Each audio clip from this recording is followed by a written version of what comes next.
Well, here at the Arade Dam, the police are here in numbers now as they prepare to begin what will be the first full day of searching at this site. It's about 20 miles or so from Praia da Luz, of course, that holiday resort where Madeleine McCann disappeared from back in 2007. I'm just going to step out of the way for a second so we can give you a look further down there. Now, what you're looking at in this area is sort of logistics base for quite a few of the police search teams. There are blue tents that have been erected, not the sort of forensic tents that you would associate with a search scene, but these bigger, sturdier blue tents where clearly they can gather, they can be briefed, they can store equipment in. We're told that today there is the likelihood of some thunderstorms around here, so that will be handy for them.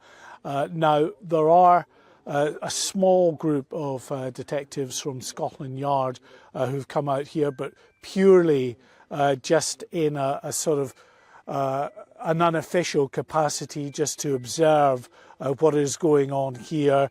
There are German officers who are here at the scene as well. It was those officers who are conducting that investigation into the convicted rapist and paedophile Christian Brueckner, who asked the Portuguese authorities very specifically to carry out this search on their behalf as part of their investigation.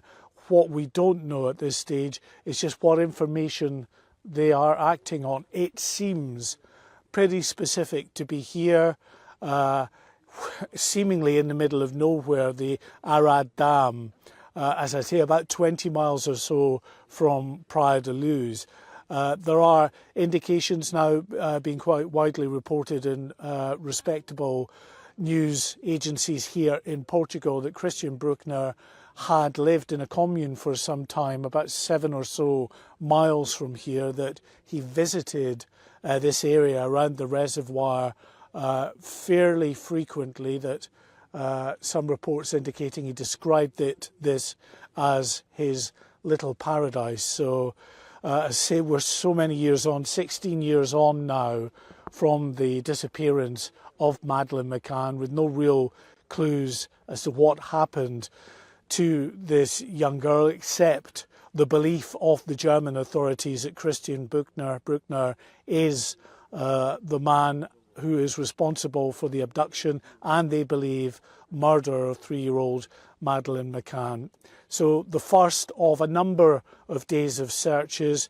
Say we don't know at this stage exactly what they're looking for, but clearly if they find anything at all that confirms their suspicions and the reason for being in here, then they will be here a lot longer than just the 2 or 3 days that they've initially set out for the search operation.